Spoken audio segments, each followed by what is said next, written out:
2 Fortuner, 2 Thar, 7 tractor आणि 150 दुचाकी म्हणजे टू व्हीलर गाड्या, या सगळ्या गाड्यांचं असं वर्णन केलं की साधारण असं वाटतं की एखाद्या नेत्याची रॅली निघाली आहे, प्रचार सुरू आहे. पण तसं नाही आहे. या सगळ्या गाड्या बक्षीस आहेत. बक्षीस कशाचं आहे तर बैलगाडा शर्यतीचं.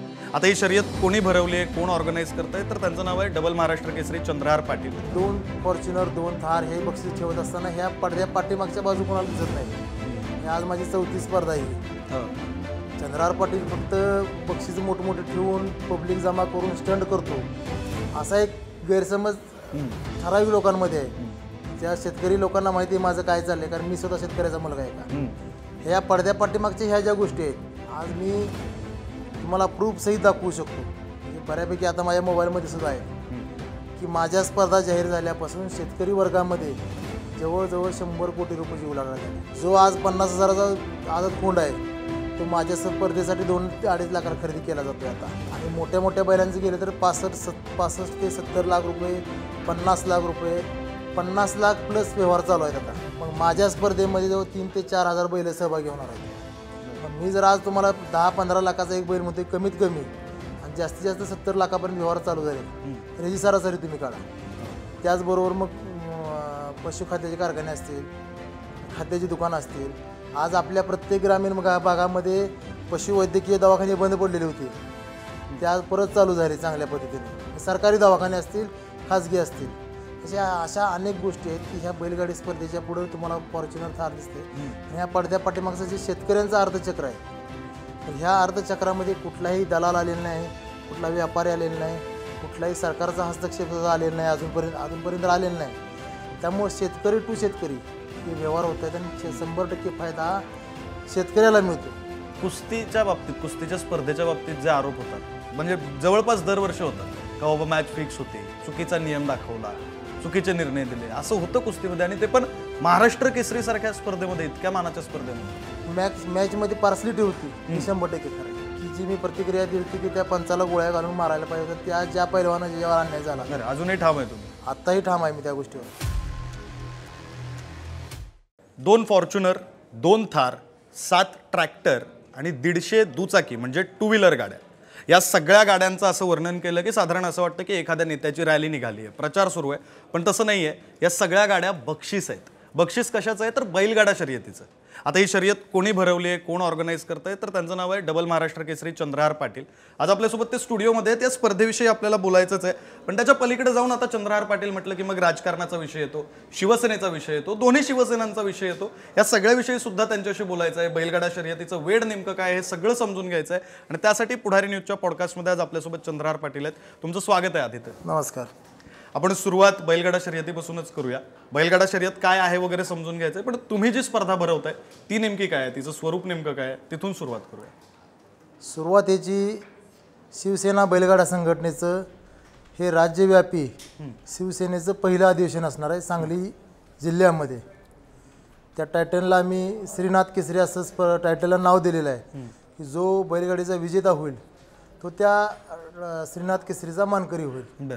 श्रीनाथ म्हणजे थोडक्यात आम्ही श्रीकांत आणि एकनाथ ह्या नावावरून श्रीनाथ केसरी अशा टायटलचं नाव केलेलं म्हणजे दिलेलं आहे. आणि शिवसेनेचं बैलगाडी संघटनेचं हे पहिलं अधिवेशन होतं. आज आपण आता खरं तर माझ्या बैलगाडीला खूप मोठा 1-2-3 वर्षाचा इतिहास आहे. मोठा म्हणजे ज्या आजपर्यंत ह्या बैलगाडी क्षेत्रामध्ये कधीही न घडलेल्या गोष्टी मी या 1-3-4 मैदानामध्ये त्या करून दाखवलेल्या आहेत सगळ्यांना. जसं कोणत्या गोष्टी, काय गोष्टी? 2.5 वर्षापूर्वी मी ह्या 2 प्रकार येतात आमच्या इकडे. 3 फेऱ्याचं एक मैदान येतं आणि एक जनरल पद्धत म्हणतात की जनरलमध्ये 6-7 किलोमीटर एकदा बैल सुटला की 7 किलोमीटरचा राऊंड त्यानं पूर्ण करून यायचा. मग त्यातला जो पहिला येईल तो विजेता. आणि 3 फेऱ्याचं म्हणलं तर आपल्या इथे 10-10 गाड्यांचे गट तयार होतात आणि त्यातनं मग एक पहिला येतो, परत दुसरे 10 म्हणजे असे 100 गाड्या असतील तर 10 गट होतात आणि त्यातनं परत एक विजेता काढला जातो. 2.5 वर्षापूर्वी मी माझ्या भाळवणी गावी येते 3 फेऱ्याचं मैदान घेतलं होतं. अगदी आत्तापर्यंतच्या इतिहासामध्ये बुलेटच्या वर कधीही बक्षीस नसलेली बैलगाडी स्पर्धा मी थारच्या मैदानापर्यंत नेऊन पोचवली. आणि थार बक्षीस ठेवून त्या अतिशय जल्लोषात आणि इतिहासात एवढ्या प्रेक्षकांच्या साक्षीनं हे पहिलं मैदान झालं. आणि त्यानंतर बक्षीस देताना एक पेज तयार झाला. तुम्हाला कल्पना असेल त्या गोष्टीची की ह्या बैलगाडी शर्यतीमध्ये असं असतं की 2 बैल वेगवेगळ्या मालकांचे असतात. हो हो म्हणजे एका मालकाची 2 बैल कधी नसतात, हो. बैलाची जोडी असते ना, जोडी असते, मग त्याचा वेगवेगळा मालक असतो. ज्या स्पर्धेत ती गाडी विजेती झाली की त्यांच्या अंडरस्टँडिंगनं तो बक्षिसाची विभागणी होते. ते रकमेत होत असेल व त्या बक्षीस असेल तर बुलेट असेल तर तू बुलेट घे, मी अर्धे पैसे देतो, असं त्यांच्या पण इथे थारची स्पर्धा एवढी मोठी झाली रुस्तुम हिंद केसरी म्हणून, बरं.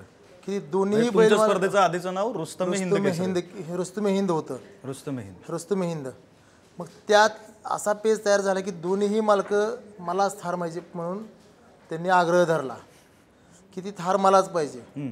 मग आता त्या पुढचे बरेच गोष्टी झाल्या की एक मालक दुसऱ्या मालकाला 2 थारचे पैसे द्यायला तयार झाला, पण थार बक्षाची मलाच पाहिजे, माझा बैल त्या थारलाच बांधणार, त्या थार बरोबरच गावात नेऊन त्याची मिरवणूक काढणार. थारचा पेज काय सुटत नव्हता ना. 8-10 दिवस गेले तरी दोघं जरी माझ्याकडे यायचे मलाच पाहिजे म्हणून शेवटी हे कुठेतरी वादाची त्याला किनार तयार व्हावं लागली. त्याला तशी सुरुवात झालेली होती. आणि खरं आमच्या सर्व फाउंडेशनच्या मेंबरनी, आमचे जे प्रमुख फाउंडर आहेत जे आमचे, त्यांनी सर्वांनी निर्णय घेतला आणि मी त्याला साथ दिली की दोघांना एक थार देऊ म्हणून. बरं. आणि खरं तो एक इतिहास तयार झाला त्यावेळेस की आम्ही, म्हणजे आम्हाला तिथे एवढंच आमच्यात लक्षात आलं आमच्या की ह्यांची इथं स्वार्थ पैशात नाही, ह्यांची भावना फक्त ती बक्षिसाची जी वस्तू आहे ती आपल्याला मिळाली पाहिजे. मानाचं आहे, असं एक मान आहे तो मान, हा अशी एक आम्हाला त्यांची भावना आम्हाला लक्षात आली आणि आम्ही तो निर्णय घेतला की दोघांना एक थार द्यायची. आणि खरं त्यावेळेपासून असं मला वाटतंय, पण मला वाटण्यापेक्षा बैलगाडी क्षेत्रातला प्रत्येकाला वाटते की त्या मैदानापासून ह्या बैलगाडी क्षेत्राला खूप मोठी उंची तयार झाली.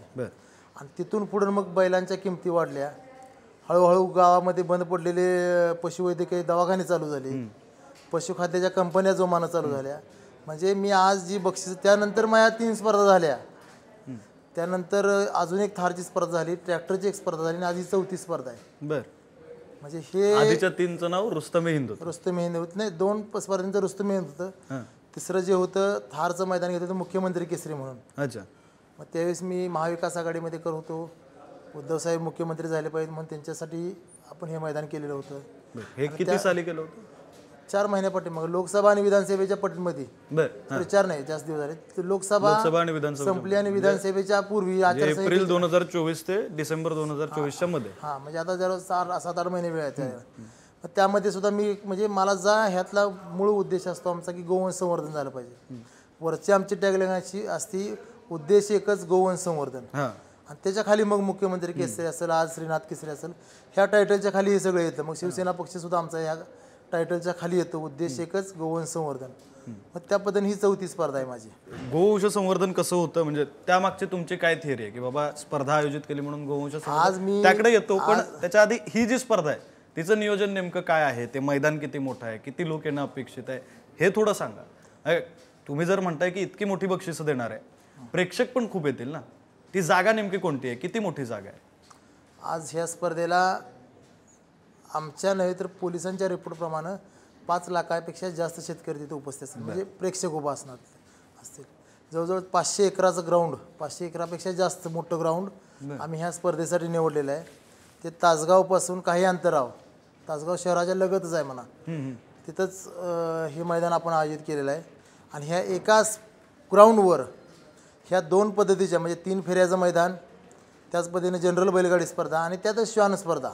म्हणजे श्वान सुद्धा तिथं कुत्र्याच्या स्पर्धा, कुत्र्याची सुद्धा जास्त क्रेज आपल्या पश्चिम महाराष्ट्रात असेल किंवा शेतकरी वर्गामध्ये आहे. कारण आज बऱ्यापैकी शेतीची राखण हा कुत्राच करतो. मग त्या कुत्र्याच्या, आपल्या गावठी कुत्र्यापासून मग काही जाती बदलत ह्याच्या रेसच्या कुत्र्यापर्यंत गेली. मग तो नाद ही शेतकऱ्यांनी जोपासलेला आहे. बैल तर काय, शेवटी बैल आपल्या, म्हणजे तो शेतकऱ्यांचा सोबतीच आहे, मित्रच आहे. पण आज श्वानची सुद्धा म्हणजे सांभाळायला एवढे चालू झाले आहेत की त्याचाही नाद आपल्या शेतकरी वर्गामध्ये. मग त्या दोन्ही स्पर्धा मी एका जागी घेतलेल्या आहेत आणि बक्षिसं तुम्हाला सगळी सांगितलेलीच आहेत. पण हे बक्षिसं ठेवण्यापाठीमागचा माझा उद्देश जो आहे, आज मी प्रामुख्यानं म्हणजे सांगताना मला अभिमान वाटतोय की 2 फॉर्च्युनर, 2 थार हे बक्षीस ठेवत असताना ह्या पडद्या पाठीमागच्या बाजू कोणाला दिसत नाहीत. हे आज माझी 4थी स्पर्धा ही. चंद्रहार पाटील फक्त बक्षीस मोठमोठे ठेवून पब्लिक जमा करून स्टंट करतो, असा एक गैरसमज ठराविक लोकांमध्ये आहे. ज्या शेतकरी लोकांना माहिती आहे माझं काय चाललंय, कारण मी स्वतः शेतकऱ्याचा मुलगा आहे का. ह्या पडद्या पाठीमागच्या ह्या ज्या गोष्टी आहेत आज मी तुम्हाला प्रूफ सहित दाखवू शकतो. म्हणजे बऱ्यापैकी आता माझ्या मोबाईलमध्ये सुद्धा आहेत की माझ्या स्पर्धा जाहीर झाल्यापासून शेतकरी वर्गामध्ये जवळजवळ 100 कोटी रुपयाची उलाढाल झाली. बैलाच्या खरेदी विक्रीच्या व्यवहारातून जो आज 50,000चा आदत खोंड आहे तो माझ्या स्पर्धेसाठी 2 ते 2.5 लाखाला खरेदी केला जातोय. आता माझ्या स्पर्धेमध्ये ज्यावेळेस तो चांगला बऱ्यापैकी पळेल त्यावेळी त्याची किंमत 10 ते 12 लाख होणार आहे. हे झालं लहान खोंडांचं. आणि मोठ्या मोठ्या बैलांचं गेलं तर 65 ते 70 लाख रुपये, 50 लाख रुपये, 50 लाख प्लस व्यवहार चालू आहेत आता. एवढी बैलांची किंमत असते एका बैलाची किंमत. मग माझ्या स्पर्धेमध्ये जवळ 3 ते 4,000 बैल सहभागी होणार आहेत. 3,000 होतील, 4,000 होतील, 2,500 होतील. पण 2-2.5 प्लस माझ्या स्पर्धेमध्ये बैल सहभागी होणार आहेत. मग या 2-2.5 पैकी 100% नाही म्हणतो, पण 50% बैलांचे व्यवहार चालू झालेत. मग मी जर आज तुम्हाला 10-15 लाखाचा एक बैल म्हणतोय कमीत कमी, आणि जास्तीत जास्त 70 लाखापर्यंत व्यवहार चालू झालेत, तर ह्याची सरासरी तुम्ही काढा. त्याचबरोबर मग पशुखाद्याचे कारखाने असतील, खाद्याची दुकानं असतील. आज आपल्या प्रत्येक ग्रामीण भागामध्ये पशुवैद्यकीय दवाखाने बंद पडलेले होते, त्या परत चालू झाले चांगल्या पद्धतीने. सरकारी दवाखाने असतील, खाजगी असतील, अशा अनेक गोष्टी आहेत की ह्या बैलगाडी स्पर्धेच्या पुढे तुम्हाला फॉर्च्युनर थार दिसते. पण ह्या पडद्या पाठीमागचं जे शेतकऱ्यांचं अर्थचक्र आहे, तर ह्या अर्थचक्रामध्ये कुठलाही दलाल आलेला नाही, कुठला व्यापारी आलेला नाही, कुठलाही सरकारचा हस्तक्षेप सुद्धा आलेला नाही, अजूनपर्यंत आलेला नाही. त्यामुळे शेतकरी टू शेतकरी हे व्यवहार होत आहेत आणि 100% फायदा हा शेतकऱ्याला मिळतो. कितीही आज मोठा बैल मालक असला आणि एखाद्या गरीबाचा त्याला जर बैल आवडला, त्याच्या नजरेला तो जर खरखर भरला त्याच्या नजरेमध्ये, तिथं कुठला एजंट व्यवहार करायचा किंवा व्यापारी जात नाही. तो स्वतः मालक त्या गोट्यावर जातो, काय रक्कम जी ठरल त्यांची ती रोख स्वरूपात देऊन तो बक्षीस खरेदी केला जातो. त्यात कुठं काय ॲग्रीमेंट होत नाही, कुठं रजिस्टर काय होत नाही. अशा पद्धतीने खरखर 100% प्युअर शेतकऱ्यांचा फायदा होणारी म्हणजे आजची जी माझी बैलगाडी स्पर्धा आहे ह्याच्या पाठीमागे ही सगळं चक्र चालू आहे आणि 100% शेतकऱ्यांचा फायदा होणारी स्कीम आहे सगळी. बरं, श्वान शर्यतीविषयी तुम्ही बोललात, म्हणजे हे मागच्या काही वर्षात वाढलंय पश्चिम महाराष्ट्रात बघायचं तर. कुत्र्यांविषयीचं, श्वानांविषयीचं जे प्रेम आहे ते मागच्या काही वर्षात वाढले. कसं वाढले, कुठनं आलंय पश्चिम महाराष्ट्रात? मूळचं नाही आहे पश्चिम मूळचं नाही, पण मधल्या काळामध्ये ज्यावेळी बैलगाडी स्पर्धा बंद पडल्या, बैलगाडी स्पर्धा ज्यावेळेस बंदी होती त्यावेळेस ह्या श्वान स्पर्धेला चालना मिळाली. आणि ती एवढी चालना मिळाली, एवढ्या टोकापर्यंत गेली, त्यासुद्धा थारसारखी बक्षिसं आमच्या पश्चिम महाराष्ट्रामध्ये श्वान स्पर्धेला सुद्धा थार बक्षीस होतं. ज्यावेळी बैलगाडी स्पर्धेला बंदी होती त्यावेळेस.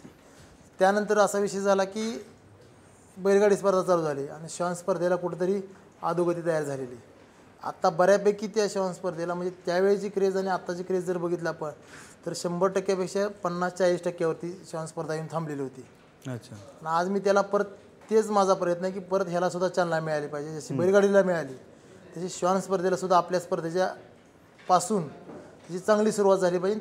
तोही छंद जोपासला पाहिजे शेतकऱ्यांना. कारण कसं आहे, शेतकरी पूर आला की शेतकरीच मरणार, दुष्काळ पडला की शेतकरीच मरणार, दर मिळाला नाही की शेतकरीच मरणार, कर्ज झाले की शेतकरीच मरणार. कुठंतरी आमचा शेतकरी नादात जगू तिथे. हे शेतीबरोबर हे नादात जगला पाहिजे शेतकरी, ही एक शेतकऱ्याचा मुलगा म्हणून माझी भावना आहे. आणि आज खरखर जे आम्ही शिवसेना पक्षाचं जे एक वेगळं डिपार्टमेंट तयार केले बैलगाडी संघटनेचं, आता संघटनेविषयी बोलायचंच आहे. ह्याच्या पाठीमागचं एक मोठी गोष्ट की आज एकनाथजी शिंदेसाहेब ज्यावेळेस मुख्यमंत्री होते त्यावेळी ह्या देशामध्ये नव्हे तर पूर्ण जगामध्ये एखाद्या जनावराला आईचा दर्जा देणारा एकमेव मुख्यमंत्री असेल ते एकनाथ शिंदेसाहेब. गाईला राज्यमातेचा जो दर्जा दिला शिंदेसाहेबांनी, मला वाटत नाही की जगाच्या पाठीवर कुठं तर कुठल्या तरी जनावराला परदेशात म्हणजे किंवा आपल्या देशामध्ये आईचा दर्जा दिलेला असं कुठं उदाहरण झालं असं मला. आणि खरखर जी आपली संस्कृती आहे, गाय गोमाता, ज्या गायीची आपण पूजा करतो 33 कोटी देवतेचं ज्याच्यात दर्शन घेतो आपण तिचं, त्या गायीला आज राज्यमाता म्हणून घोषणा करणारे एकनाथ शिंदेसाहेब पूर्ण जगामध्ये एकमेव मुख्यमंत्री असतील. आणि त्या खरखर गोष्टीचं आम्ही प्रेरणा घेतली आणि ती प्रेरणा घेऊन आम्ही हे स्पर्धा भरवण्याचं आम्ही नियोजन केलं. आणि ते आज खरखर पूर्ण प्रगतीपथावर आहे, काम चालू आहे जोमाने. आता तुम्ही जे म्हणताय की आतापर्यंत 100 कोटींची उलाढाल झाली वगैरे, भरती म्हणजे तुम्ही जे म्हणताय त्यामुळे शेतकऱ्यांचा फायदा झाला. त्याच वेळी ही जी स्पर्धा तुम्ही भरवताय, जी बक्षीस आहेत साधारण रक्कम जर अंदाज लावायचा झाला तर बक्षिसांची रक्कमच एक 3-4 कोटींच्या घरात जाईल मला वाटतं. ते कुठनं येते रक्कम? चंद्रहार पाटील स्वतः भरतात, कारण एखादा गणपती मंडळाचा गणेशोत्सव कार्यक्रम जरी करायचा म्हणलं त्याला काही लाख खर्च असतो, त्याच्यासाठी वर्गणी काढायला लागते. थोडक्यात सांगतो आता, थोडक्यात 2 शब्दात तुम्हाला उत्तर देतो. शेतकऱ्यांचा जिथं फायदा होणार असेल, आज होतोय ती का नाही हे तुम्हाला पण कळते. त्यासाठी चंद्रहार पाटलाकडे पण भरपूर पैसे आहेत आणि चंद्रहार पाटला या पक्षाकडे पण भरपूर पैसे आहेत. बर, त्यामुळे जिथं शेतकऱ्यांचा फायदा येईल तिथं दोघांकडे पण पैसे भरपूर आहेत. मग हे पक्षाने खर्च केलाय का चंद्रहार पाटलांनी? मी म्हणलं ना तुम्हाला, दोघांकडे पैसे आहेत. बर, आणि चंद्रहार पाटलांच्या आतापर्यंत ही पक्षाच्या मदतीने स्पर्धा व्हायला लागली आहे. आणि ह्याच्या पूर्वीच्या 3 स्पर्धा झाल्या जरा कमी अशाच लेवलच्या झाल्या. त्या सर्व माझ्या फ्रेंड सर्कल असेल, मित्रमंडळी असतील. पण इथं मला सांगावं लागतं, फक्त एक शब्द टाकावा लागतो. म्हणजे परमेश्वराच्या कृपेने किंवा आईवडिलांच्या गुरूंच्या कृपेने एक शब्दात माझ्या ताकद एवढी आहे की माझ्या मित्राला सांगितले की बाबा तुला थार इथं बक्षीस द्यायचं आहे, तुला इथं 2 टू व्हीलर द्यायचे आहेत, तुला फॉर्च्युनर द्यायच्या. अशा पद्धतीने सांगितलं ती हे एवढं वलय तयार झाले. पण त्याच्या पुढचं पण सांगितलं तुम्हाला की जसं शेतकऱ्यांचा जिथं फायदा येईल तिथं पक्षाकडं, माझ्याकडं आणि माझ्या पूर्ण ग्रुपकडं भरपूर पैसे आहेत. भरपूर पैसे आहेत म्हणताना पैसे येतात कुठनं हे पण विचारावं लागतं. चंद्रहार पाटलांचा काय व्यवसाय आहे? मी मगाशी सांगितलं की बऱ्यापैकी आमचा पोल्ट्री व्यवसाय, शेती आणि अर्थमोर्स म्हणजे जमीन असेल आणि मशिनरी जे पोकलॅन म्हणजे बोरवेलची मशीन, बरोबर, JCP पोकलॅन अच्छा, हां, अशा पद्धतीची अनेक मशिनरी माझ्या अनेक ठिकाणी साईड चालू आहेत. माझ्या वैयक्तिक चालू आहेत, कुठं काम म्हणजे कामाला लावलेले आहेत अशा. त्यामुळे बऱ्यापैकी, पण मूळ माझा आमचे जो व्यवसाय आहे तो शेती. वडील आजही मी तर तुमच्या स्टुडिओ जरी बसलेलो असलो तरी वडील आत्ता सुद्धा शेतात काम करत असतील. शेतकरी, वडील शेतकरी आहेत. आमचं घरानं पूर्ण शेतकरी. माझ्याही घरात कोण उद्योगपती नव्हतं, कोण पुढारी नव्हतं, आमदार खासदार कोण नव्हतं. एका शेतकऱ्याचा मुलगा म्हणून मी आज तुमच्यापुढे बसलोय. बर, आता आपण त्या विषयाकडे येऊया की तुम्ही जे टायटल देता स्पर्धेला, गोवंश संवर्धन, हे तुमचा उद्देश आहे. गोवंश संवर्धन नेमकं कसं होतं स्पर्धेच्या माध्यमातून? मी तुम्हाला आज काय थेरी काय तुमची? थेरी नाही, मी आज तुम्हाला सांगतो. जर ही शर्यत चालू झाली नसती, स्पर्धा जर चालू झाली नसती, शर्यतीवरची जर बंदी उठली नसती, तर पुढच्या पिढीला मी आज खात्रीला एक सांगतो, एक 15-20 वर्षानंतर आपल्या पुढच्या पिढीला आपल्याला चित्रात दाखवावं लागलं असतं ही गाय बैल असा होता म्हणून. कारण जर शर्यत स्पर्धा चालूच झाली नसते, आज आमच्याकडे 100% सदन गाव आहेत जी कृष्णा नदीकाठी आहेत. पण त्या गावामध्ये आज एक नाही तर 2 बैल किंवा गाय बघायला मिळायची. ती कुठली गाय? आपली देशी गाय, जर्सी नव्हे, देशी गाय जी खिलार आपण म्हणतो किंवा देशी गाय म्हणतो. जर्सी गाय भरपूर बघायला मिळतील गाय तुम्हाला. ते काय आपले ब्रीड, त्यांचं दुधाचं उत्पन्न, ते उत्पन्नासाठी. पण जी आपली खरी मूळ आपले संस्कृती आहे, आपण जिला देवता म्हणतो ज्या गायला, ती गाय आपल्याला फक्त चित्रात बघायला मिळाली असते जर या शर्यत चालू झाली नसतं. शर्यतीच्या माध्यमातून तिची जोपासना एवढी चालू झाली. आणि शर्यती ज्यावेळेस बंद होत्या त्यावेळी ते काय होत होतं, कत्तलखान्याकडे किती जात होत्या, त्याचं काय काय होतं ते सगळ्यांना आपल्याला माहिती आहे. पण जशी शर्यत चालू झाली, शर्यतीची बंदी उठली, तशी याची जोपासना चालू झाली. मग हे शर्यत, आज मी तुम्हाला सांगतो प्रामुख्यानं शर्यत ही एकच माध्यम आहे की गोवंशाचं संवर्धनाचं, गोवंशाचं आपण तिथं चालना देऊ शकतो, गोवंश संवर्धनाला चालना देऊ शकतो. दुसरं कुठलंही माध्यम नाही. तुम्ही कितीही पैसे शेतकऱ्यांना वाटले, काय जरी केलं, तर गोवंश जो संवर्धन जे ह्या स्पर्धेमुळे वाढतंय ते कुठल्याही माध्यमातून वाढणार नाही. कारण माझ्या स्पर्धेच्या पूर्वीचा आकडा बघितला आणि आता जर आकडा बघितला बैलगाडीच्या संख्येतला, तर जवळ 90% त्यात वाढलेली आहे ती.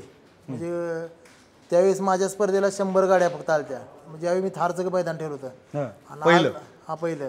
आणि आज माझा अंदाज आहे की 2000-1500 गाड्या आपल्या स्पर्धेला सहभागी होतील. आता मी माझंच 2.5 वर्षातलं कॅल्क्युलेशन तुम्हाला सांगायला लागले. त्यामुळं गोवंश संवर्धन हे फक्त शर्यतीच्या माध्यमातूनच होणार आहे. बरं, आज जुन्या काळात आपण असं होतं की प्रत्येकाच्या दारात बैलजोडी असायची, पण ती शेतीचं काम करण्यासाठी असायची. आज शेतीची कामं सगळी अवजार करायला आली, ट्रॅक्टर, म्हणजे सगळं आधुनिक आलं सगळं. त्यामुळे बैल कोण सांभाळायला मागत नाही. बरं, बांधला तर ते म्हणजे उगाचच सांभाळायला लागते. म्हणजे जे आहेत खरेखर आपली संस्कृती जपणारी लोक आहेत त्यांच्या दारात बैल आहेत. पण आज 100% जिथं 100% पाणस्थळ गाव आहे, 100% पाण्याचं उसाचं क्षेत्र असणाऱ्या गावात एक नाही तर बैल मोजावा लागतो आपल्याला. पण आता परिस्थिती बैलगाडी शर्यतीच्या माध्यमातून ही बदललेली आहे पूर्ण. बैलगाडा शर्यतीचे तुम्ही 2 प्रकार सांगितले काहीतरी, एक पट्टा शर्यत आणि एक दुसरी. ते काय प्रकार आहेत नेमके, थोडं सविस्तर? प्रकार भरपूर ऐका, मुंबईत आम्हाला माहित नाही ना की नाही नेमकं तसे काय प्रकार 8-10 प्रकार आहेत. बरं. मला सांगतो काय काय आहेत. कोकणात आता परवा मी उदय सामंत साहेबांच्या तिथे गेलतो. तिथे चिखलात नांगर टाकून पळवायचं. परत तिकडे कर्नाटक भागात काय असं आहे की चिखलात त्याला लाकडाचा वणका मागं बांधायचा आणि त्याला पळवायचं. पुणे भागात आहे ती गाडा पद्धत, म्हणजे सेकंदावर पळवायचा. आमच्या भागात 2 पद्धती चालतात की 3 फेऱ्याचं मैदान. आपण जे घेतलेलं तुम्हाला मूळ सांगतो, 3 फेऱ्याचं मैदान. जसं सपोज 100 गाड्या आल्या तर 10-10चे ग्रुप करून 10 ग्रुप पळतात. त्यातल्या प्रत्येक गटातला पहिला येणाऱ्यांचे त्या 10 जणांची परत रेस होती, त्यातनं नंबर निघतो, विनर निघतो. पण ती जी जनरल पद्धत आहे आमच्या कर्नाटक, कोल्हापूर आणि सांगलीचा दक्षिण भाग, त्या भागामध्ये एकदा गाडी सुटली की जवळजवळ 6 ते 7 किलोमीटर राऊंड मारून यायचा, म्हणजे क्रॉस कंट्री आपल्या भाषेत थोडक्यात. ती क्रॉस कंट्री पूर्ण करून यायची, ती जो पहिला येईल त्याचा नंबर पहिला. तिकडचा प्रेक्षक वर्ग खूप मोठा आहे. जी जनरल पद्धती म्हणजे 7 किलोमीटरची स्पर्धा आहे त्याला प्रेक्षक वर्ग अतिशय मोठा आहे. जेवढा आपला तिथून पुढे मग पूर्ण महाराष्ट्रामध्ये आपली 3 फेऱ्याचं मैदान खेळलं जातं. अच्छा. त्याचा प्रेक्षक वर्ग तो प्रेक्षक वर्ग एक बरोबरच आहे. तो ठराविक 4-5 जिल्ह्यामध्ये खेळला जातो. पण अतिशय म्हणजे मी तुम्हाला आज सांगतो की पोलिसांचा रिपोर्ट त्या दिवशी घ्या तुम्ही, आमचं कोण शिवसेनेचं सांगणार नाही. पोलिसांचा रिपोर्ट येईल की तुम्हाला 5 लाखापेक्षा जास्त. बरं तिथे येणारा प्रत्येकजण शेतकरी आहे, प्रत्येकजण स्पर्धक शेतकरी आहे. तिथं बघायला येणारा शेतकरी, प्रत्येक बैलगाडा शेतकऱ्याचाच असतो. प्रत्येक बैलगाडा शेतकऱ्याचाच आहे. मी आज तुम्हाला एकही बैलगाडी अशी वाटणार नाही की एखादा IT इंजिनियर आहे त्यानं बैल सांभाळला आहे इथं पुण्या मुंबईत, असं एकही तुम्हाला सापडणार नाही. नाही, IT इंजिनियर नाही. एक प्रकार जो ऐकायला येतो तो असा आहे की मुंबईत राहणारी काही माणसं आहेत जे पश्चिम महाराष्ट्रात बैल सांभाळायला देतात, तिकडचे शेतकरी सांभाळतात. मुंबईतला माणूस शेतकरी नाही, असं काही प्रकार असतो. शेवटी शेतीशी नाळ जोडलेली आहे मुंबईतल्या माणसाची सुद्धा, हां. म्हणूनच तो शेतकऱ्याला बरं इथं तुम्हाला तेवढं ग्राउंड नाही, त्याच्या सरावासाठी ग्राउंड नाही, तो तिकडे द्यायचं कारण काय, इथं मुंबईमध्ये तुम्ही सरावाला त्याचं ग्राउंड करू म्हणजे एवढं जागा नाही तुम्हाला. त्यामुळे पण तो जरी असला तरी त्याची नजर तिकडे पूर्ण बैलावर असते. बरं आमच्याकडे देण्यासाठी म्हणजे स्पर्धा आमच्या भागात जास्त असतात, आमचं वातावरण त्या बैलाला सूट झालं पाहिजे. ही प्रमुख कारण म्हणजे ती आहे तिकडे देण्याचं कारण. कारण स्पर्धा मुंबई जास्त नाहीत, पश्चिम महाराष्ट्र, मग ते वातावरण त्या बैलाला सूट झालं पाहिजे. हे एक प्रमुख कारण आहे त्याच्या पाठीमागचं. आणि इथला जो आहे, जो तुम्ही म्हणताय की मुंबईतला माणूस, तो मुंबईतला माणूसही शेतकरी आहे. तुम्ही आज माहिती घ्या सगळी. इथला जो देणारा माणूस आहे तोही शेतकरीच आहे. कारण तो शेतकऱ्याला हे त्या बैलाला एवढा जीव लावून मग त्या दुसऱ्या ताब्यात देत असतो का, तर इथं आपल्या सरावाच्या अडचणी आहेत आपल्याला म्हणून. पण त्याच्यावर पळणारा बैल असतो तोही आमच्या इकडचा असतो. त्यामुळे ते सगळ्याच गोष्टीची तिथं व्यवस्थित निगा होती. त्यामुळे ते तिकडे आमच्या भागात ते सांभाळायला देतात. तुमची जी स्पर्धा आहे श्रीनाथ केसरी, आता जी स्पर्धा होते, फक्त महाराष्ट्रातल्या असतात शेतकरी, फक्त महाराष्ट्रातल्या बैलगाडा असतात बाहेरच्या? आज आपल्या स्पर्धेमुळे तुम्हाला सांगतो पंजाब, तामिळनाडू, हरियाणा, मध्य प्रदेश आणि कर्नाटक तर काय पूर्ण असणार आहे. आपल्या सांगलीच्या खालची बाजू कर्नाटक, बॉर्डरच लागून आहे, सांगली कोल्हापूरची बॉर्डर, हैदराबाद, अशा 5-6 राज्यांमधनं हे बैलगाड्या येणार तिथं, बैल येणार तिथं आणि ह्यांची स्पर्धा होणार. म्हणजे हा खरखर शेतकऱ्यांचा एकदम जिव्हाळ्याचा विषय असणारा, आपण आमच्या पक्षानं असेल किंवा आम्ही जो उचलून धरला आहे, हा अगदी पूर्ण भारतभर जाणार आहे हा विषय आमचा. बरं, आता थोडं तुमच्या कुस्तीकडे पण येऊया, कारण डबल महाराष्ट्र केसरी तुम्ही राहिलेला आहात. कुस्तीच्या बाबतीत, कुस्तीच्या स्पर्धेच्या बाबतीत जे आरोप होतात, म्हणजे जवळपास दरवर्षी होतात का बाबा मॅच फिक्स होती, चुकीचा नियम दाखवला, चुकीचे निर्णय दिले, असं होतं कुस्तीमध्ये. आणि ते पण महाराष्ट्र केसरीसारख्या स्पर्धेमध्ये, इतक्या मानाच्या स्पर्धेमध्ये. मॅच फिक्स होत नाही, मॅच फिक्स होती हा विषय होत नाही, पण मॅचमध्ये पार्सलिटी होती हे 100% खरं आहे. मी परवाच मागच्या महाराष्ट्र केसरीला बोलून दाखवलं, तुम्हाला माहीत असेल. एका पैलवानावर आमचा अन्याय झाला, एका पंचाच्या 10 सेकंदाच्या चुकीमुळे अन्याय झाला. त्या 5 सेकंदाच्या चुकीमुळे त्याचं 15 वर्षाचं करिअर खराब झालं. पण त्या पंचाला काय शिक्षा केली पाहिजे हे मी लाईव्हमध्ये सांगितलेलं आहे तुम्हाला. मग तेव्हा फोनवरनं तुमची प्रतिक्रिया घेतली चालेल, मी बाईट सुद्धा दिली होती. मी जी आज बोललो होतो ती आज त्या गोष्टीवर ठाम आहे की जी मी प्रतिक्रिया दिली होती की त्या पंचाला गोळ्या घालून मारायला पाहिजे होतं, त्या ज्या पैलवाना ज्याच्यावर अन्याय झाला. अजूनही ठाम आहे तुम्ही? आत्ताही ठाम आहे मी त्या गोष्टीवर. आणि मी त्यातनं बघलोय 2009 साली मी त्यातनंच वर आलोय. ज्यावेळी तिसऱ्यांदा महाराष्ट्र केसरी होत असताना माझ्यावरही तो अन्याय झाला, मी ती भोगलोय. आणि तो पैलवानी तिसऱ्यांदा महाराष्ट्र केसरी होत होता. पण 5 सेकंदाच्या चुकीमुळं त्याचं 15-20 वर्षाचं केलेलं कष्ट, बरं आमचं कष्ट म्हणजे असं असतंय पैलवानांचं की जेव्हा अंगातलं पाणी संपतं त्यावेळी रक्तातलं पाणी पण बाहेर यायला चालू होतं. हां मग एवढ्या लेवलपर्यंत आम्ही कष्ट करत असतो. पण हे 1 वर्ष नाही, 15, 17, 20 वर्ष. पहाटे 3 नंतर आम्ही कधी झोपलेलं आम्हाला 15 वर्षात आठवत नाही. म्हणजे दिवाळी असते, कुठला सण असू दे. बर मग एवढ्या कष्टावर जर एखाद्या बिंडोक माणसाच्या 5 सेकंदाच्या चुकीनं, असं पण नाही, 5 सेकंदाच्या चुकीनं जर एवढं आयुष्य बर्बाद होणार असलं, तर आज तो तिसऱ्यांदा महाराष्ट्र केसरी होणार होता. मी पण तिसऱ्यांदा होणार होतो त्यावेळेस, तोही तिसऱ्यांदा होणार होता. त्यावेळेस मी आत्महत्या करायला गेलतो. बर माझ्यावर अन्याय झाला त्यावेळेस. पण त्यावेळी मग मी जो विचार केला तो त्याने केला नाही पाहिजे, त्यानं हत्या केली पाहिजे, ही माझी भावना होती तिथे. कारण हत्या आणि आत्महत्या मी बघलं म्हणून मला आत्महत्या वाटली. त्याला आता ती मला दिसते, पण त्याचा जी पंच लोक आहेत ह्या गोष्टी बघून पुढं कोण धाडस करणार नाही असं करायचं. बरं सगळ्या महाराष्ट्राला दिसते आज त्याची पाठ टेकलेली नाही. त्यामुळे हे माझा तो उद्रेक झाला आणि आज मी त्या गोष्टीवर ठाम आहे. आणि तुम्ही जे म्हणताय की फिक्सिंग होत नाही, अन्याय होतो. अन्याय 100% होतो. महाराष्ट्र केसरीत जो जसा मागच्या वर्षी झाला तसा. बरं अन्याय होतो असं तुम्ही म्हणताय. अन्याय होत असेल तर तो नाही झाला पाहिजे, हे प्रत्येकजण मान्य करेल. बरोबर. पण हत्या करा म्हणताय तुम्ही सर, ह्याचं कसं समर्थन होईल? मी हे भोगलेले आहेत गोष्टी. आज मी तुमच्या समोर बसले. आज 3 वेळा महाराष्ट्र केसरी झाले की DYSP ची पोस्ट डायरेक्ट आहे. आज मी 2009 साली DYSP झालो असतो, समजून घ्या. हो. आज 9 आणि 25 16 वर्षानंतर मी आज कुठल्या पोस्टला असतो. मग तिथल्या एका पंचाच्या त्या चुकीमुळं मी आज इथं ठीक आहे. मी माझ्या नशिबात नाही, राजकारणात आलात की तुम्ही. मग ते माझ्या नशिबात नाही म्हणून मला इथे यायचं, तो एक भाग वेगळा. पण त्याच्या चुकीमुळं आज मी इथं बसलो. समजा म्हणजे चांगले काय वाईट नाही असं म्हणत नाही, पण जर यदा काय ते कुठेतरी रानात कामात जात असतो त्यावेळेस काय झालं असतं म्हणजे. पण त्यावेळेस बरं मी त्याच्या पुढे जाऊन मी आत्महत्या केली असते त्यावेळेस, तर केली असते जर तरच्या गोष्टी आहेत ह्याविषयी तो नाही. बरोबर. हे 2-3 मार्ग होते ना त्याविषयी. हो नाही बरोबर आहे. मग ह्या अशा गोष्टी मग ती मला माझा जो दबलेला राग होता तिथं उद्रेक. बरं सेम कंडिशन, मी तिसऱ्यांदा होणार होतो, तोही तिसऱ्यांदा होणार होता.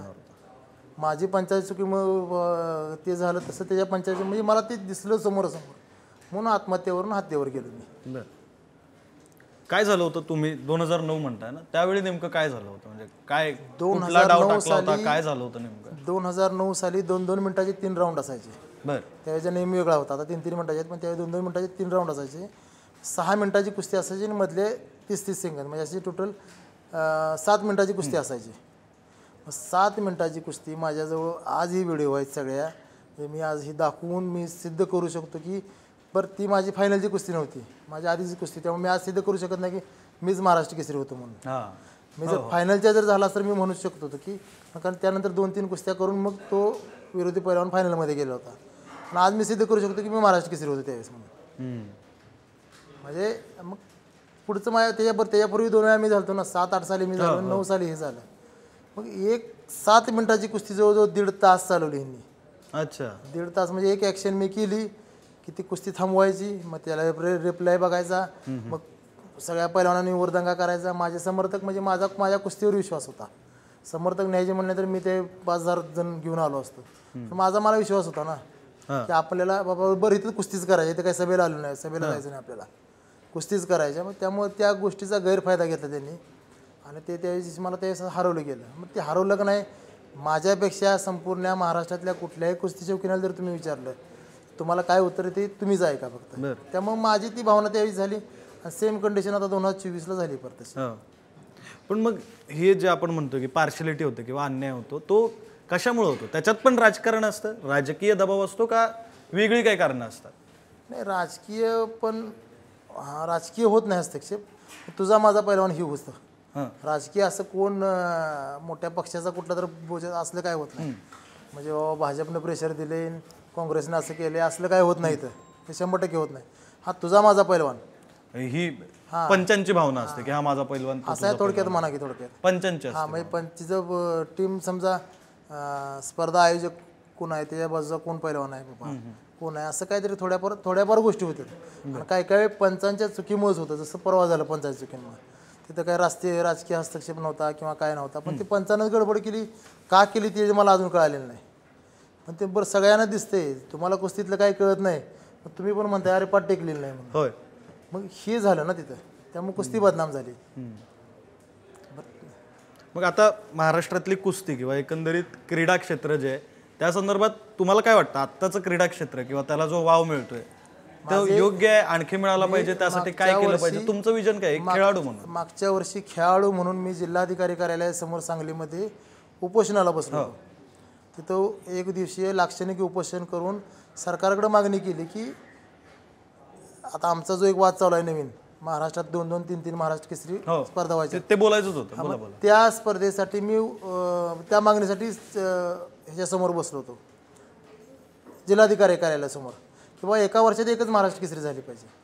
बरं हे सरकारचं काम आहे, संघटनेवर तुम्ही ढकलून, त्यांनी संघटनेवर ढकललं होतं. संघटनेचं काम नाही, हे तुमचं काम आहे. तुम्ही पेन्शन देणार कोणाला? आज तुम्ही मला पेन्शन देताय सरकार, उद्या तुम्ही 3 महाराष्ट्र केसरी घेतल्या, कुठल्या पैलवानाला तुम्ही पेन्शन देणार?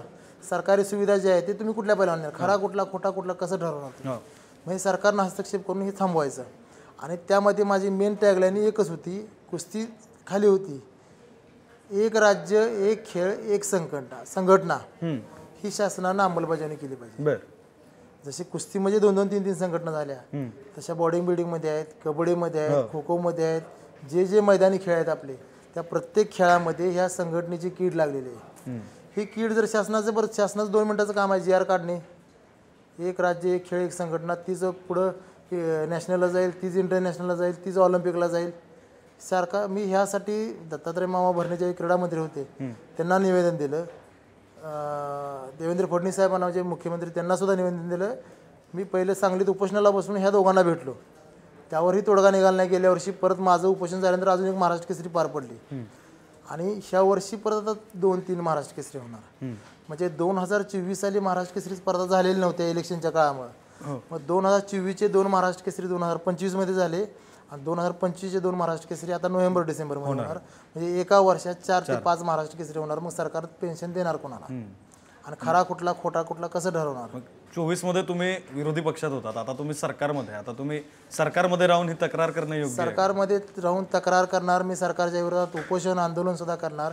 कारण मी आज महाराष्ट्र केसरी पहिल्यांदा आहे, कुस्तीगीर पहिल्यांदा आहे, आणि नंतर मग राजकारण असेल, शिवसेनेच्या पक्षात काही मला स्थान नेता असेल काय असेल ते नंतर आहे. पण मी एक सर्व पैलवानांच्या मिळून वतीनं, सर्व महाराष्ट्र केसरींच्या वतीनं मला सरकारच्या विरोधात जावं जरी भूमिका घ्यावी लागली तरी मी घेणार. पक्षाला पटेल तुमची भूमिका?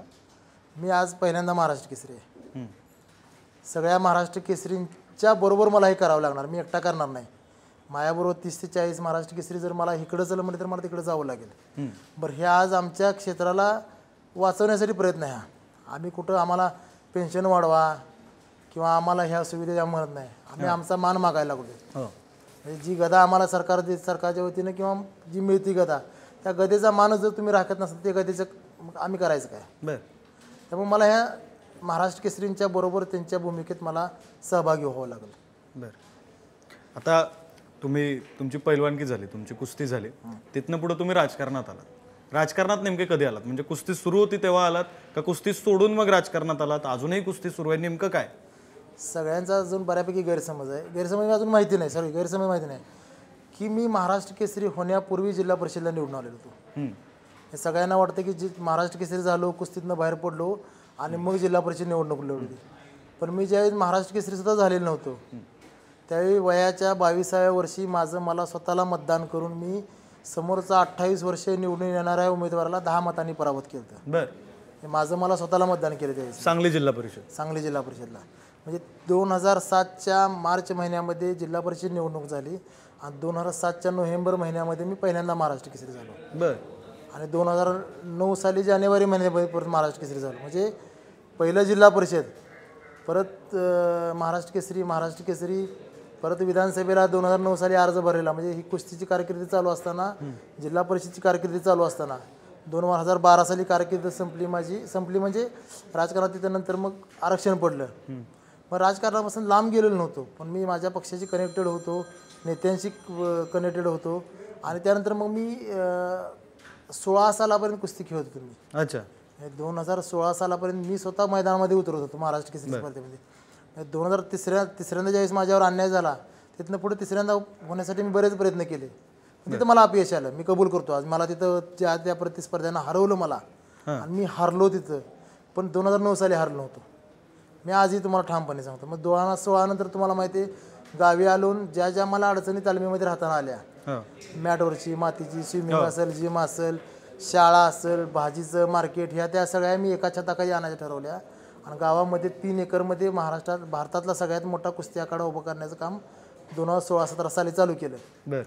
आणि त्यानंतर मग 2-3 वर्ष तुम्हाला माहिती कोरोनाची काळ गेला. आणि त्यानंतर मग 2021-22 साली मग मी लोकसभेच्या मला ज्यावेळेस का म्हणजे मला एक म्हणजे वाटलं की बाबा हे आपण आज एवढं मोठं काम हाती घेतलंय, कोणाच्या पाठिंब्याशिवाय तालमीचं एवढं, ह्याला राजकारणाची कुठेतरी जोड पाहिजे, राजकारणाची चांगली जोड पाहिजे. मग कुणाची तर मागं जाण्यापेक्षा म्हटलं आपणच उभं राहू लोकसभेला. यात मला कोणीही सांगितलं नव्हतं उभं राहू, मी म्हटलं आपण उभं राहू. पण आपण का उभं राहू नये? सांगली जिल्ह्यासाठी मी ज्या ज्या गोष्टी केल्यात त्या आता मला वाटते बरं ठीक आहे, आज मी कुठल्या पदावर नसल्यामुळे मला सांगता येत नाही हा हायवे मी केला आहे, हा पूल मी केला आहे, पण सांगली जिल्ह्याचा 28 वर्षानंतर महाराष्ट्र केसरीची गदा मी मिळवून दिली. 35 वर्षानंतर डबल महाराष्ट्र केसरीचा मान सांगली जिल्ह्याला मिळवून दिला. भारतातली सगळ्यात मोठी तालीम सांगली जिल्ह्यामध्ये, भारतातली सगळ्यात मोठी बैलगाडी शर्यत सांगली जिल्ह्यामध्ये.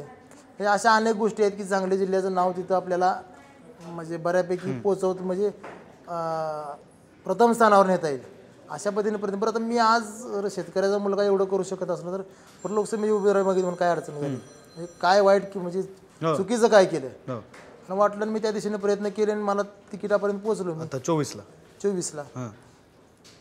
बरं. तुम्ही पहिल्यांदा जिल्हा परिषदेचे सदस्य झाला 2007 म्हणताय, तेव्हा कोणत्या पक्षाकडून? राष्ट्रवादी काँग्रेस पक्ष. राष्ट्रवादी काँग्रेस. तिथनं मग शिवसेनेत कधी? 2024ला आता लोकसभेच्या वेळेस. बरं. आणि मग आता एकनाथ शिंदे. शिवसेना. आता तुम्ही ठाकरेंकडनं लोकसभेची निवडणूक लढवली आणि आता काही महिन्यांमध्ये तुम्ही शिंदेकडे गेला. काय झालं असं नेमकं त्या महिन्यांमध्ये, एवढ्याशा महिन्यांमध्ये काय झालं? तुम्ही निवडणूक लढवली, तुम्ही आम्हाला पत्रकार परिषदांमध्ये दिसत होतात, संजय राऊतांच्या पत्रकार परिषदांना तुम्ही अगदी मला वाटतं एक आठवडा दीड आठवडा, पक्षप्रवेशाच्या आधी आठवडा दीड आठवडा सुद्धा तुम्ही होतात तिथं. असं काय घडलंय त्या आठवड्याभरामध्ये का तुम्हाला पक्ष सोडावा वाटला आणि अशा पक्षात जावं वाटलं जिथं थेट टीका केली जाते दोन पक्षांमध्ये एकमेकांवर? नाही, त्याच्या पाठीमागं खरं मी पहिल्यांदाही सांगितलंय, मला तिथं चुकीची कुठलीही वागणूक मिळालेली नाही. बरं. उद्धव साहेबांकडून असेल किंवा संजय राऊत साहेबांकडून असेल, मला कुठलीही चुकीची वागणूक तिथे मिळाली नाही. पण जी विजन होती म्हणजे आज शेतकऱ्यांच्या संबंधित असतील, सैनिकांच्या संबंधित असतील, कुस्तीगिरांच्या संबंधित असतील किंवा माझ्या राजकीय असतील किंवा मतदारसंघात आज लोकसभेचा उमेदवार म्हणल्यानंतर अपेक्षा माझ्याकडनं वाढल्या लोकांच्या. हो, म्हणजे साहजिक आता मी तुम्हाला ह्या सगळ्या गोष्टी बरं मी आज कुठल्या साखर कारखान्यात चेअरमन नाही, 10 माणसाची कामं मी आज करू शकेन, शेतकऱ्याचा मुलगा. बरं आज हे प्रत्येकाला मी ही उत्तर देऊ शकत नाही ना, माझ्याकडे काय नाही, तुम्ही माघारी जावा मैदानावर दारावरनं. प्रत्येकाला परत 100 मधली 90 लोक समजू शकतायत, पण 10 लोक समजू शकत नाहीत ना.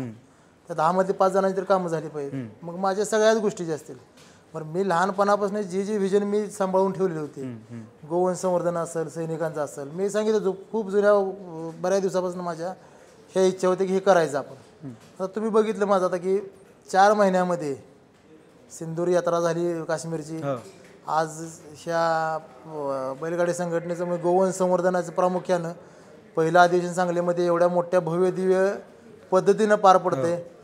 आज मी कुस्तीगरांचा विषय घेतला तर आज कुस्तीगरांचा प्रश्न मी मार्गी लावणारच आहे ह्या एका महाराष्ट्र केसरी, म्हणजे हे सत्तेमध्ये आल्यामुळे होणार आहे. मागच्या वर्षी हे मी मुख्यमंत्र्यांपुढे मांडून पत्रकसुद्धा काढलेलं होतं, पण ते शक्य झालं नाही. आज मी सत्तेमध्ये राहून हे सगळ्यांच्या समोर मांडणार आहे. जरी सत्तेमध्ये असलो, जर माझी मागणी माझी म्हणजे सर्व कुस्तीगरांची जर मागणी मान्य झाली नाही तर सरकारच्या विरोधात भूमिका सुद्धा घ्यायची माझी तयारी आहे. परत माझा जो कुस्तीचा आखाडा आहे, जो मी आज माझ्या अडचणी असतील किंवा सर्व कुस्तीगरांच्या अडचणी, विट्यामध्ये जो भारतातला सगळ्यात मोठा कुस्तीचा आखाडा, म्हणजे त्यात CBSE स्कूलपासून पहिलवानांना, म्हणजे आज पहिलवानांच्या जो एक डाग आहे, शाळा शिकत नाहीत किंवा ज्या शाळा कमी शिकत असतात जा तालमीकडे जा, तो डाग पुसून काढण्यासाठी मी CBSE स्कूलची स्थापना केली आहे तिथं. म्हणजे 500 मुलांची राहण्याची व्यवस्था आणि प्लस CBSE स्कूल, मग त्या स्विमिंग टँक आहे, जिम आहे, मॅट हॉल, माती हॉल, म्हणजे कुठलीही सुविधा म्हणजे त्या 3 एकरामधनं 2 वर्ष जरी पोरगा बाहेर गेला नाही तरी चालला अशा पद्धतीची ती अत्याधुनिक केलेलं आहे. मग ह्या शेवटी सरकारची मदत लागणारच, सत्तेची मदत लागणार, आज शाळेची परमिशन घ्यायची म्हटलं तर सत्तेची मदत लागणार. अशा अनेक गोष्टीचा विचार करून मी खरं शिंदे साहेबांकडे प्रवेश केला. नाही, पण हे सगळं विजन तुम्ही ठाकरेंकडे असताना त्यांच्या नेत्यांकडे मांडलं होतं का? आणि मांडला असेल तर मग त्यांचा प्रतिसाद काय होता? मांडला असेल आणि ते नाही म्हणले असतील किंवा शक्य नसेल काय झालं तर झालं बऱ्यापैकी लोकसभा झाली. लोकसभा झाल्यानंतर लगेच विधानसभेची सगळी म्हणजे गडबड चालू झाली म्हणा. मग त्यासाठी मी म्हणजे आता मला वाईट वाटत नाही, पण ती गडबड चालू होती. आज जी मी बैलगाडी स्पर्धा घेतलेली आहे अशी एक बैलगाडी स्पर्धा मी उद्धव साहेबांसाठी सुद्धा घेतलेली होती. मी तुम्हाला अगदी न्यूजमध्ये तुम्ही बोललात मुख्यमंत्री स्पर्धा. साहेब मुख्यमंत्री झाले पाहिजेत म्हणून मी जवळजवळ 101 पुजारी बसवून होम केलेला होता बर की साहेब गोवंश संवर्धनाचं काम चाललंय, ह्या पवित्र ठिकाणी हे काम झालं तर साहेब मुख्यमंत्री झाले पाहिजे म्हणून मुख्यमंत्री केसरी स्पर्धा घेतली हे विधानसभेच्या आधी, लोकसभेच्या नंतर. आधी. पण माझा प्रामाणिक खरं माझी लई तळमळ होती की कुणीतरी यावं ह्या स्पर्धेला उपस्थित राहावं. म्हणजे कारण त्यावेळेच्या स्पर्धेचा तर तुम्ही खर्चाबद्दल मग अशी बोलला की मला तिथं सगळं पूर्ण आमच्या पूर्ण फाउंडेशनचे असेल किंवा आमचे सहकारी मित्र असतील सगळ्यांनी मिळून एक उठाव केला आणि आपण स्पर्धा घेऊ उद्धव साहेबांसाठी. माझी खरं त्यावेळेस खूप इच्छा होती की उद्धव साहेब असतील किंवा आदित्य साहेब असतील, राऊत साहेब असतील, कोणीतरी तिथे उपस्थित राहावं. मग ते त्यावेळेस काय झालं नाही, पण ठीक आहे त्यावेळी गडबड चालू होती. परत मला असं वाटत होतं की बक्षीस समारंभ तर कमीत कमी मातोश्रीवर व्हावा. जो विजेता शेतकरी आहे तो तिथं मातोश्रीवर नेऊन त्याचा सन्मान व्हावा. ती कुठलीच इच्छा झाली पूर्ण झाली नाही. तुम्ही निरोप दिला होता मातोश्रीवर झालं पाहिजे अशा तुमची इच्छा? सगळे प्रयत्न केले होते बर म्हणजे 100%. आणि जे तिथं मला बऱ्यापैकी पहिले असं वाटायचं की मातोश्रीची भेट होत नाही पण माझ्या बाबतीत असं काय होत नव्हतं. तिथं बर मला डायरेक्ट प्रवेश मिळायचा, मी भेटायचो सगळ्यांना. त्यात मी कुठली तक्रार नाही म्हणून पहिल्यांदा सांगितलेलं आहे. तसंच आजही सांगतोय. नाही मग नेमकं काय कळवण्यात आलं? ते बक्षीस वितरण मातोश्रीवर झालं नाही, काय कळवण्यात काय आलं तुम्हाला? का नाही होत आहे किंवा शक्य नाही आहे, काय कळवलं असेल? उत्तरच आलं नाही. बर त्यामुळे मग हा मी जो बक्षीस समारंभ घेतलेला आहे ह्या स्पर्धेचा ह्या ठिकाणी मुंबईमध्ये होणार.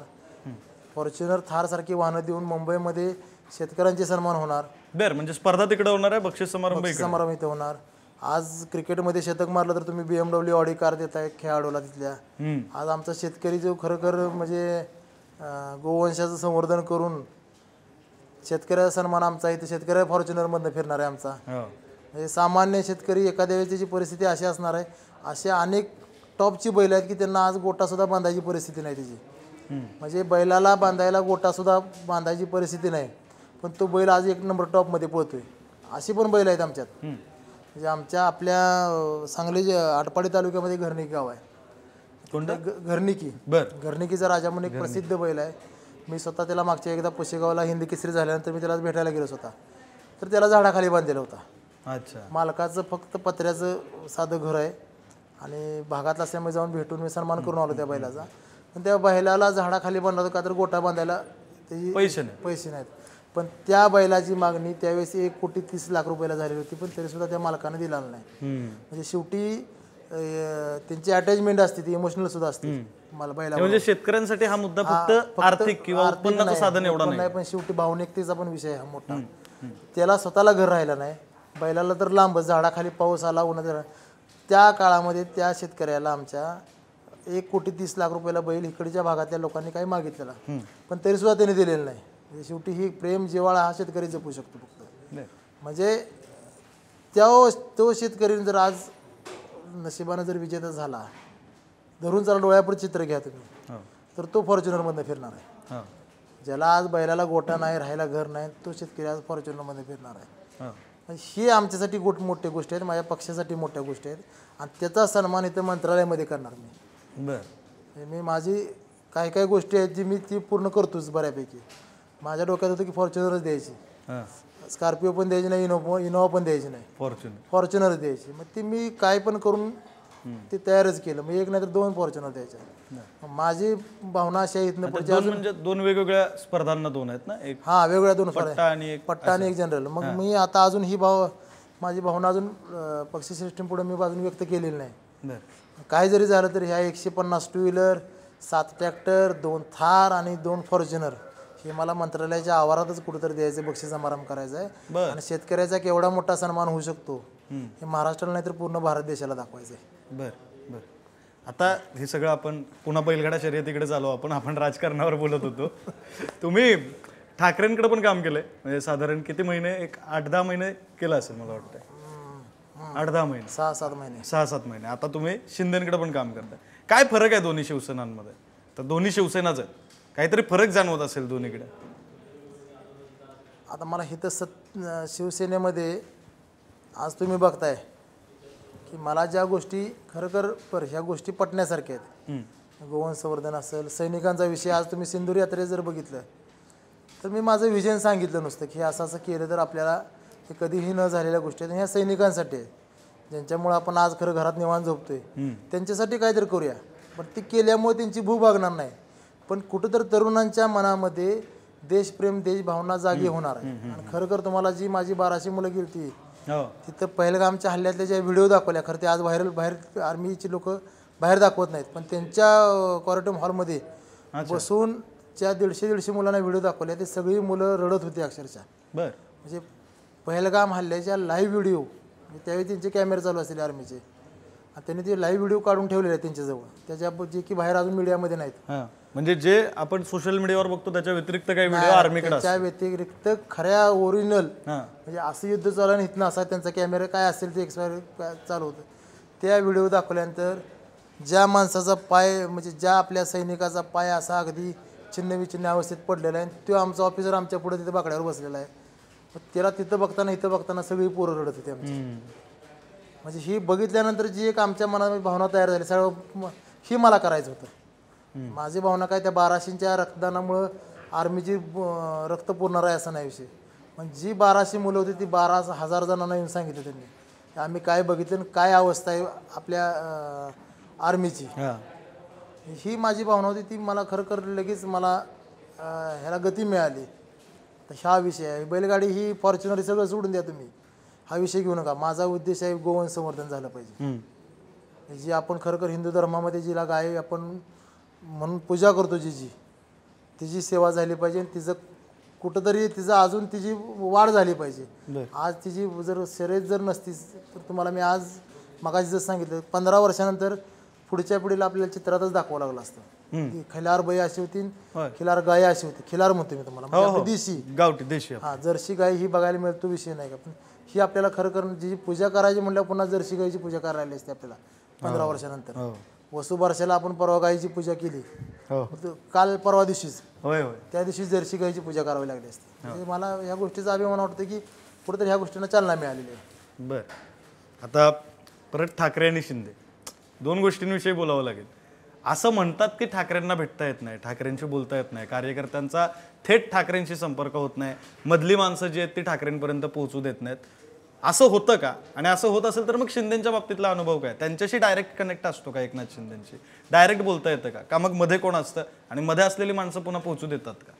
नाही तर मला तर आत्ताच्या परिस्थितीला माझी कंडिशन अशी आहे शिंदे साहेबांची, मी डायरेक्ट शिंदे साहेबांची फोनवर बोलू शकतो. बरं, मी आत्ता जरी फोन साहेबांचा माझ्याजवळ फोन आहे, मी लावून मग ते शिंदे साहेब असतील, उदय सामंत साहेब असतील किंवा शंभूराजे देसाई असतील, शिरसाट साहेब, जे मंत्रीगण आहे आमचा त्या प्रत्येकाशी मी फोनवर बोलू शकतो.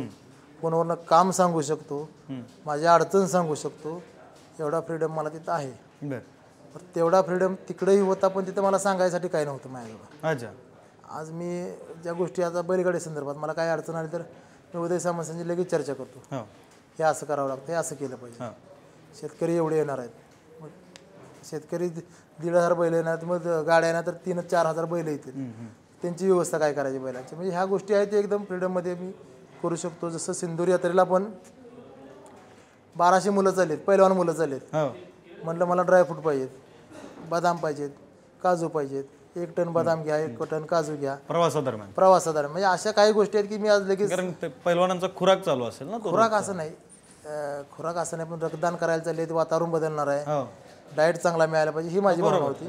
अशा गोष्टी आहेत की ती पटापट आमच्या, म्हणजे मी आज बोलू शकतो, काय अडचण नाही. आणि त्या मिळाल्या पटकन. आणि तिकडं पण मी बऱ्यापैकी बोलू शकत होतो, बऱ्यापैकी. म्हणजे तर मातोश्रीवर जात असताना पण अगदी बिनधास्तपणे जात होतो.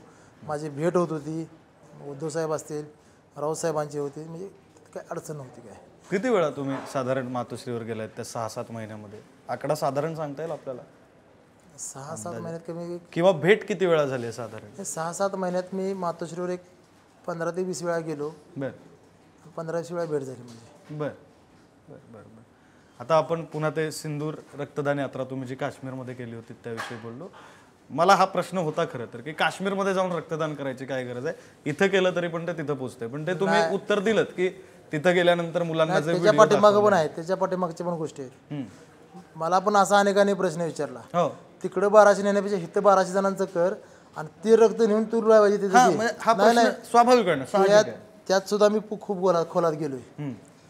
त्यासाठी मी सर्व आर्मी हॉस्पिटलशी बोललो. दिल्ली तुमची एक ही पिशवी रक्ताची ती कंपाऊंडच्या आत घेत नाहीत, बाहेर काढलेल्या तिथं तुम्हाला माणूसच नेऊन द्यावा लागतो आर्मीला. तुमची सुरक्षेच्या कारणास्तव ती पिशवी तिथं उद्या ती पिशवीतनं काय होऊ शकतं हे कोण सांगू शकत नाही. त्यामुळे तिथं माणूस नेऊन चेकअप करूनच तिथं रक्तदान करावं लागतं. त्यांना माणूसच तिथं हजर लागतो. तुम्ही पिशव्या इथनं 1200 काढून तिकडे नेऊन चालत बरं, असं चालत नाही. आर्मी हॉस्पिटलचा हा नियम. हा आर्मी हॉस्पिटलचा नियम आहे. मी मग सगळ्यांनी मला हाच प्रश्न केला की सांगलीत कॅम्प भरव, तिथं 1200 बॉटल कर, 1500 कर, हे हिथनं बोलून जिथं जिथं लागते तिथं नेऊन दे. हा म्हणजे कसं, हा प्रश्न का पडतो तर साधारण खर्च कमी झाला असता, खर्च नाही, उरलेल्या पैशात ना अजून काहीतरी करता आलं असतं, म्हणून हा प्रश्न पडतो. आता तुम्ही आर्मीचा उत्तर दिलं. नियमच आहे की मग मी त्यावर पुढे आर्मीवर सुद्धा मी तेवढी चर्चा केलेली आहे. माझे पत्रव्यवहाराचे सगळे मेल आहेत माझं. मग आर्मीला मी ही अट घातली, तुमचे डॉक्टर तिथं जागेवर होते, मी 1500 नाही 5000 बॉटल तुम्हाला गोळा म्हणजे लोकांचे देतो रक्त म्हणले. पुण्याच्या कॅम्प वानवडी वानवडीच्या हॉस्पिटलशी बोललो, आम्हाला 30 किलोमीटरच्या रेडियसच्या बाहेर जाता येत नाही म्हणले. अच्छा, 30 किलोमीटरच्या रेडियसच्या बाहेर जाता येत नाही म्हणले आम्हाला. मग त्याच्यावरही मी परत उत्तर काढलं, तुमच्या 30 किलोमीटरच्या रेडियसमध्ये मी आणतो 1500 मुलं. तर म्हणले आम्हाला एवढी गरज नाही म्हणले. अच्छा, म्हणजे आमच्या हॉस्पिटलला इथं किती काय आपल्याला युद्धजन्य इथं परिस्थिती नाही, बरोबर. इथं आम्हाला एवढी गरज नाही. आम्हाला रोजचे 15-20 असेल तर ठीक आहे. पण मला जे करायचं होतं की एकदम मोठी संख्या केल्यानंतर ही एक वातावरण तयार होईल. मग त्यासाठी मी तरतरीसुद्धा तसं केलं. मी 15 ते 20 लोकांचं रक्तदान केलं मी. आणि कराड ते Pune army Wanwadi hospital 500 4 wheeler गाड्यांची रॅली काढली.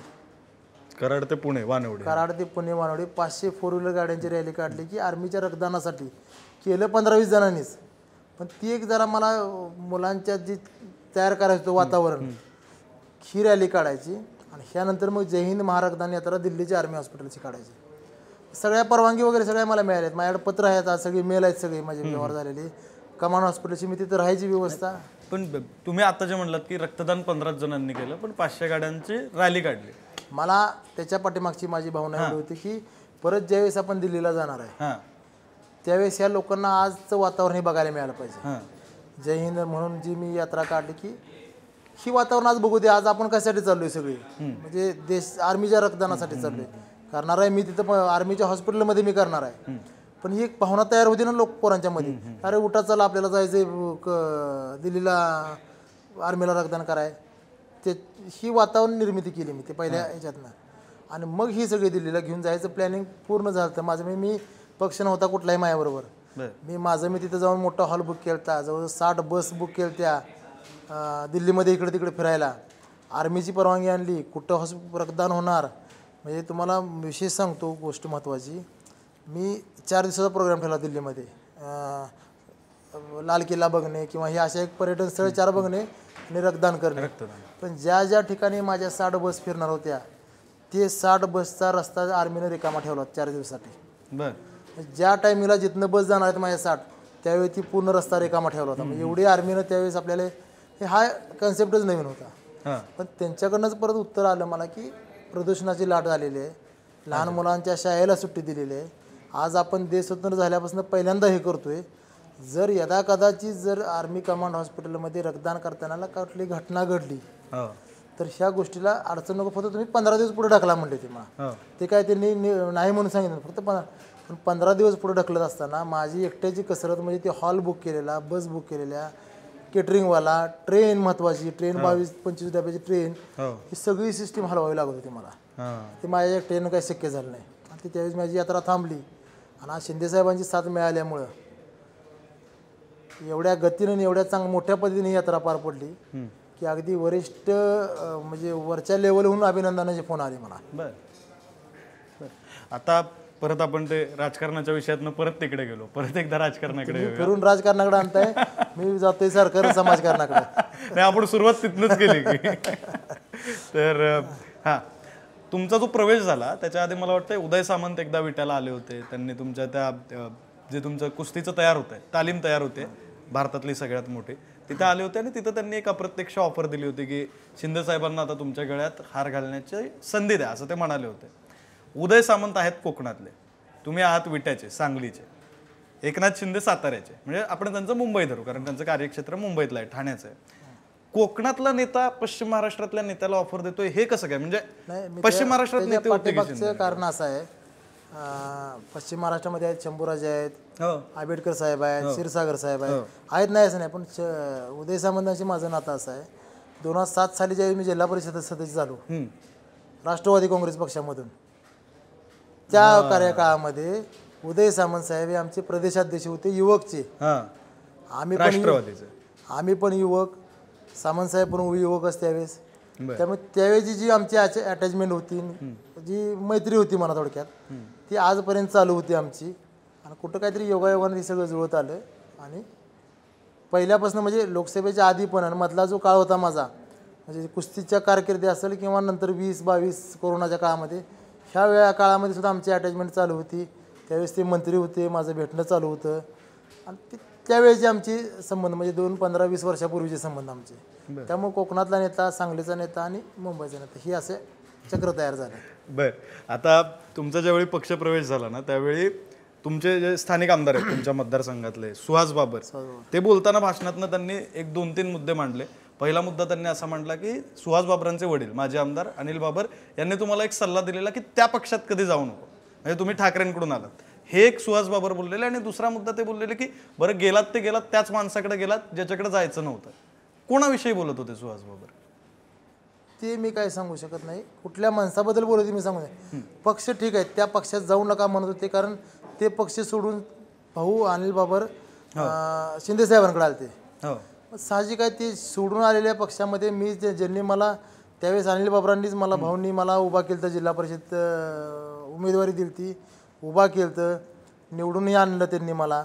पण त्यांची भूमिका अशी राहणार, ज्या पक्षाने जे सोडून आले तिथं जा म्हणणं म्हणजे असं त्यांची भूमिका नव्हती.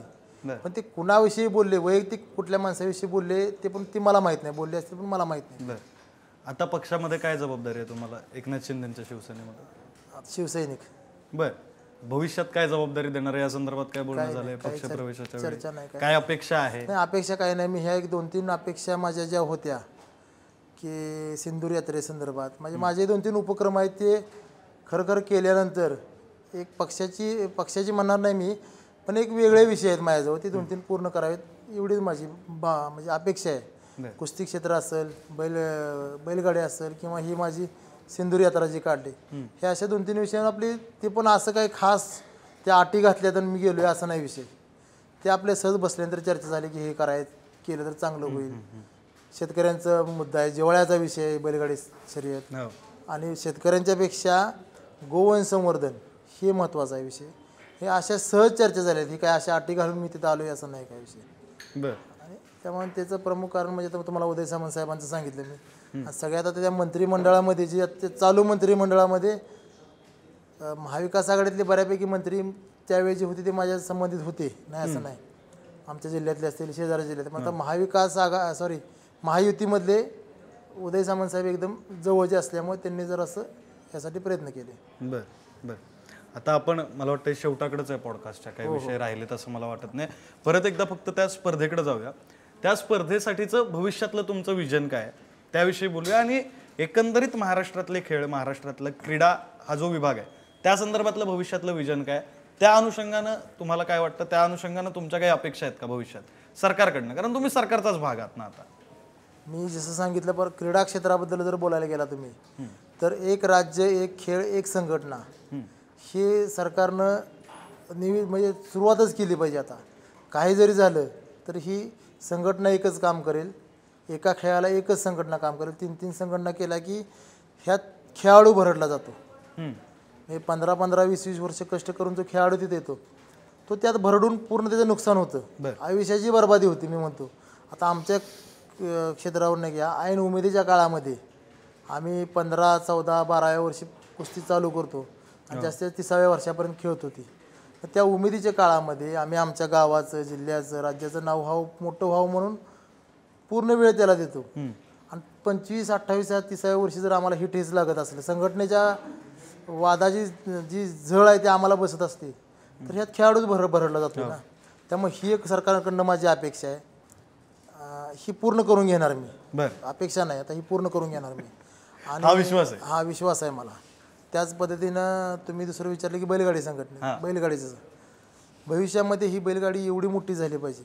थोडक्यात मी तुम्हाला एवढं सांगतो, ज्या पद्धतीनं आज घोडा म्हणजे घोड्यांची रेस होती आणि आपल्या देशातला घोडा विमानानं कुठं अमेरिका, रशियाला जातो मला माहीत नाही, पण जातो. बरं, तिकडचे घोडा इकडं पळायला येतो. तसा आपल्या महाराष्ट्रातल्या शेतकऱ्याचा बैल एक दिवस विमानानं परदेशात गेला पाहिजे आणि तिथलं खेळ खेळून तो माघारी आला पाहिजे. बरं, ह्या उंचीवर मला ही बैलगाडी स्पर्धा न्यायच्या. बरं. तुमचं हे जे स्वप्न आहे ते पूर्ण होईल अशी अपेक्षा व्यक्त करूया, त्यासाठी शुभेच्छा देतो. आज आपल्यासोबत चंद्रहार पाटील होते पुढारी न्यूजच्या पॉडकास्टमध्ये बोलण्यासाठी. वेगवेगळ्या विषयांवर आपण बोललोय.